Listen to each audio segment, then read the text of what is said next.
جیسے کسی اور کو پتہ ہی نہیں ہے۔ اور وہ آگے جا کے اس جواب میں یہ بھی کہا ہے کہ جو کوئی بھی خرید سکتا ہے، کچھ پلیٹ فارمز بھی معاوضے کے بدلے یہ سروسز دیتے ہیں۔ وزارت دفاع کے جواب میں یہ چیز بھی واضح کی گئی ہے کہ آرٹیفیشل انٹیلیجنس ٹولز کے ذریعے کسی بھی آواز کے کنٹینٹ کو تبدیل کیا جا سکتا ہے۔ ریکارڈنگ کے سورس کی معلومات صرف سوشل میڈیا پلیٹ فارم ہی دے سکتا ہے۔ اور اسی طرح اس جواب میں یہ بھی کہا گیا ہے کہ پیکا 2016 کے تحت سوشل میڈیا پلیٹ فارم سے معلومات حاصل کرنے کے لیے FIA سائبر کرائم ونگ مجاز اتھارٹی ہے۔ عدالت سے استدعا ہے کہ اس معاملے پر مزید تحقیقات کے لیے FIA سائبر کرائم ونگ کو ہدایات جاری کی جائیں۔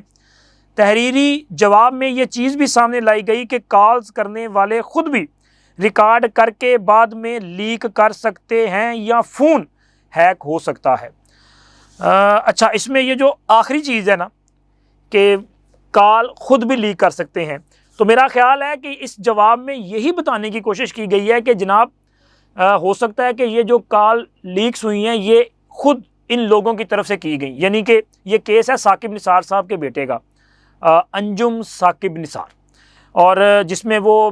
تحریک انصاف کے ٹکٹوں کے معاملے پہ لین دین کا ہوگا کہ بھائی میں نے پورے لینے ہیں،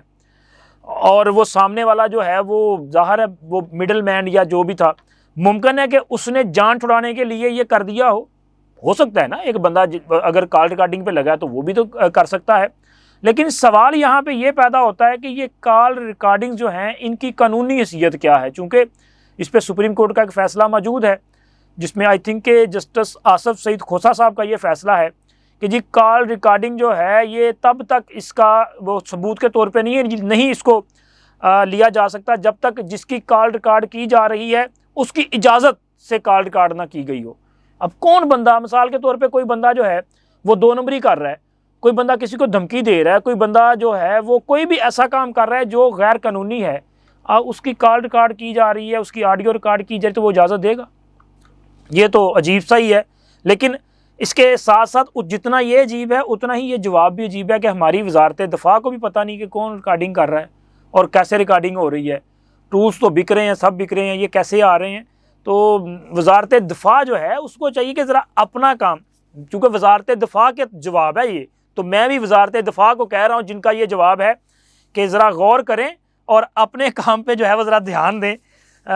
کہ ہو کیا رہا ہے۔ اور جناب علی اب ہم آگے بڑھیں گے میاں نواز شریف کے معاملات، مسلم لیگ نون کے حوالے سے جو خبریں ہیں۔ اچھا، ایک تو میاں نواز شریف کی ظاہر خوشخبری ہے جناب کہ ان کے کاغذات نامزدگی منظور ہوئے ہیں۔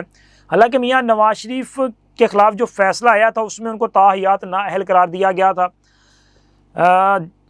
گزشتہ اسمبلی نے الیکشن ایکٹ میں ترمیم کی تھی اور یہ جو میعاد ہے نااہلی کی میعاد اس کو زیادہ سے زیادہ 5 سال تک کر دیا گیا، لیکن ابھی بھی ڈیسائیڈ تو سپریم کورٹ نے کرنا ہے، سپریم کورٹ کا فیصلہ آنا باقی ہے۔ لیکن تحریک انصاف جو کہتی تھی کہ ہم میاں نواز شریف کے نومینیشن پیپرز کو چیلنج کریں گے، یہ تحریک انصاف نے چیلنج کیوں نہیں کیا؟ سوچنے والی بات ہے نا، اگر وہ چیلنج کرتے ریٹرننگ افسر کے روبرو ان پیپرز کو تو یہاں ریٹرننگ افسر ایک فیصلہ کرتے، لیکن کسی نے چیلنج کیا ہی نہیں ہے اور میاں نواز شریف کے کاغذات نامزدگی منظور ہو چکے ہیں۔ تو تحریک انصاف کے وہ جو کارکن ہیں جیالیو شیالیو، ذرا پوچھو تو صحیح اپنے یہ مطلب کون ہے اس وقت، بیرسٹر گوہر صاحب ہیں یا باقی جو ہیں، ان سے ذرا پوچھیں کہ بھائی آپ نے اپنا کام کیوں نہیں کیا؟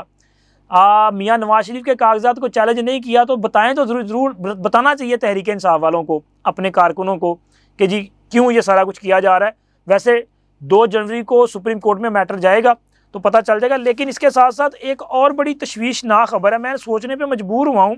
کہ جناب یہ کیوں ہو رہا ہے۔ یعنی کہ حمزہ شہباز شریف صاحب جو ہیں انہوں نے ایک اجلاس کے دوران اپنے تایا ابو، اپنے بڑے ابا جی یعنی کہ میاں نواز شریف صاحب کو مخاطب کیا ہے میاں صاحب کہہ کے، اور میرا خیال ہے کہ ان کی طرف سے میاں صاحب کہنا جو ہے وہ کوئی نہ اچھا سائن نہیں ہے، غصے کا اظہار کیا ہوگا، کیونکہ اس کے آگے میاں صاحب کہہ کے جو انہوں نے بات کی، انہوں نے کہا جی میاں صاحب پارٹی میں کام کرنے والے لوگوں کو سائیڈ لائن کیا جا رہا ہے، اور انہوں نے کہا کہ خاموشی کی ایک زبان ہوتی ہے لیکن اس کو کوئی سننے اور سمجھنے والا نہیں ہے۔ جن لوگوں نے مشکل وقت میں پارٹی کا ساتھ دیا، تشدد برداشت کیا، کوئی ان کو سننے کو تیار نہیں ہے۔ اچھا، یہ جو ساری باتیں ایک میٹنگ کے دوران ہوئی ہیں، اور حمزہ شہباز جو ہیں ان کا کہنا ہے جی ہمارے جو پرانے ورکرز ہیں وہ پریشان ہیں اور ان کی بات نہیں سنی جا رہی۔ اب وہ اشارہ کس کو کر رہے ہیں؟ وہ میاں صاحب کہہ کے کس کی شکایت لگا رہے ہیں؟ کیا حمزہ شہباز اتنے بے بس ہیں کہ وہ اپنی ہی جو خاندانی جماعت ہے اس میں ان کی بات نہیں چل رہی، اور ان سے با اثر کون ہو سکتا ہے؟ تو مجھے پھر لگتا ہے کہ ان سے جو اگر کوئی با اثر ہے اور وہ میاں صاحب کو جس کی شکایت کر رہے ہیں، شاید وہ مریم نواز ہے، شاید، کیونکہ اس وقت پارٹی کی گرفت مریم نواز کے پاس ہے، وہ ان کی گرفت میں پوری پارٹی، وہ پارٹی کی چیف آرگنائزر ہیں، اور ابھی ٹکٹوں کی تقسیم کے حوالے سے بھی ان کی جو ان پٹ ہے وہ بہت زیادہ ہے، اور ایون کہ انہوں نے تہمینہ دولتانہ سے جو سوال کیا، میں نے اس پہ نام لیے بغیر ویڈیو کی تھی، تہمینہ دولتانہ کا نام نہیں لیا تھا، خیر وہ بعد میں چیز جو ہے وہ مختلف اخبارات میں بھی آئی، ان کا نام بھی سامنے آ گیا، تو میں نے اس وقت بھی کہا تھا کہ وہ سینئر پولیٹیشین ہیں، ان کی پارٹی کے لیے بڑی قربانیاں ہیں، لیکن ان کے ساتھ جو سوال تھا وہ نامناسب تھا، وہ نہیں ہونا چاہیے تھا نا۔ دیکھیں، یہ نہیں ہوتا کہ آپ کہیں کہ جی آج آپ کی کیا قربانیاں ہیں، جو ان کی قربانیاں وہ سب کو پتہ ہے۔ جس وقت مسلم لیگ نون کے پاس کوئی اور پارٹی رہنما کارکن ورکر نہیں تھا نا، جب کلثوم نواز صاحبہ اپنے خامد میاں نواز شریف کو پرویز مشرف کی جیل سے بچانے کے لیے تگ و دو کر رہی تھی، جدوجہد کر رہی تھی، تو اس وقت جو دوسری خاتون ان کے ساتھ نظر آتی تھی نا، وہ تہمینہ دولتانہ ہوا کرتی تھی۔ تو خیر ان سے یہ جو سوال کیا گیا وہ نامناسب تھا۔ ہاں، آپ اگر ینگ جنریشن کو موقع دینا چاہتے ہیں تو بالکل لے کے، میں اس کی سپورٹ بھی کرتا ہوں اور ہونا بھی چاہیے، لیکن جو سینئرز ہیں ان کی عزت پہ کوئی کمپرومائز نہیں ہونا چاہیے، بڑے باعزت طریقے سے ان کو ڈیل کیا جانا چاہیے۔ اور اسی طرح جو پارٹی کے پرانے ورکرز ہیں وہ بھی مایوسی کا اظہار کر رہے ہیں، اب ان کو ہٹا کے کچھ اور لوگوں کو جو ہے وہ لایا جا رہا ہے، تو یہ بھی مایوسی ہے۔ لیکن اس کے ساتھ ساتھ جو اندر کی خبر ہے وہ خبر یہ ہے کہ حمزہ شہباز کو جب چند ایام کے لیے پنجاب کا وزیر اعلیٰ بنایا گیا تھا تو انہوں نے بھی بہت سارے لوگوں سے وعدے وعید کیے تھے، اب جناب وہ وعدے پورے نہیں ہو رہے، کیونکہ فیصلے کرنے ہیں میاں نواز شریف نے، اور میاں نواز شریف کے کان میں سب سے جو مضبوط آواز جاتی ہے، جس پر وہ زیادہ توجہ دیتے ہیں، وہ ہے مریم نواز صاحبہ کی، کیونکہ شہباز صاحب کی اگر آواز ہوتی تو پھر حمزہ شہباز جو ہے وہ ان کے لیے زیادہ آسان تھا نا کہ شہباز شریف سے بات کر لیتے۔ اب میاں صاحب کہہ کے مخاطب کرنے کا مطلب یہی ہے کہ شکوے شکایت موجود ہیں اور اختلاف یہاں ہو سکتا ہے، اور یہ اختلاف کسی صورت بھی شریف فیملی اور مسلم لیگ نون کے لیے جو ہے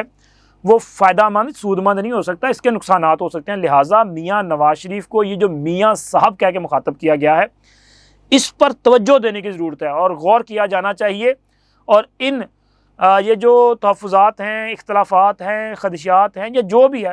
ان کا ازالہ کرنا بڑا ضروری ہے، بالکل اسی طرح جس طرح مسلم لیگ نون کے لوگ اس وقت 9 مئی والوں کے لیے جو ہے وہ کھل کے بات کر رہے ہیں اور کہہ رہے ہیں کہ جناب 9 مئی کے ذمہ داران کو کیفر کردار تک پہنچایا جانا چاہیے۔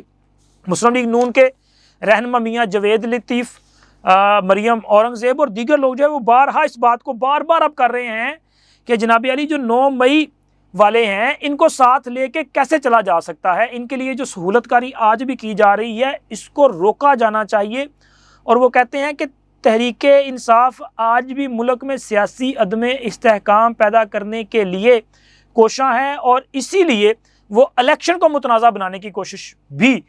کر رہی ہے، ان کے انٹرا پارٹی الیکشن جو ہیں وہ بھی متنازع ہے۔ تو جتنی شد و مت کے ساتھ یہ باتیں کی جا رہی ہیں، اس کا مطلب یہ ہے کہ مسلم لیگ نون اندرونی طور پہ کہیں نہ کہیں جو ہے اس وقت اختلافات کا شکار دکھائی دے رہی ہے، اور اس کے ساتھ ساتھ جو سیاسی میدان ہے اور حالیہ دنوں میں ہونے والے جو فیصلے ہیں وہ پی ٹی آئی کے انٹرا پارٹی الیکشن سے متعلق ہوں یا ان کے انتخابی نشان سے متعلق ہوں، لیول پلینگ فیلڈ دینے کے حوالے سے فیصلے ہوں، یا کہ عمران خان اور شاہ محمود قریشی کی ضمانت کے فیصلے ہوں، یہ ظاہر کر رہے ہیں کہ مسلم لیگ نون جو ہے وہ اس وقت کسی اضطراب میں مبتلا ہے، اور یہ جو اضطراب ہے یہ جو ہے وہ کوئی ہنگامہ خیز بھی صورتحال اختیار کر سکتا ہے۔ تو لہٰذا میاں نواز شریف کو سب سے بڑی ذمہ داری ان پہ عائد ہوگی کہ جو پارٹی کے لیڈر ہیں، قائد ہیں، انہوں نے سیاسی محاذ پہ بھی پارٹی کو جو ہے وہ سٹینڈ بائی رکھنا ہے، اس کی جو ہے وہ ایک اسٹرینتھن بننا ہے، اور اس کے ساتھ ساتھ پارٹی کے اندر کے اختلافات اور بالخصوص شریف فیملی کے اندر کی یہ جو لڑائی ہے جو اس طرح سے بظاہر نظر آ رہی ہے، اس کا بھی سدباب کرنا ان کے لیے بہت ضروری ہوگا۔ اگر سدباب نہ ہوا تو جناب علی پھر وہ رزلٹس نہیں ملیں گے جو آپ سوچ کے بیٹھے ہوئے ہیں۔ تو یہ انفارمیشن میں نے آپ کے ساتھ شیئر کی، لہٰذا اس کے متعلق آپ ضرور بتائیے گا۔ اب تک اتنا ہی، اللہ حافظ۔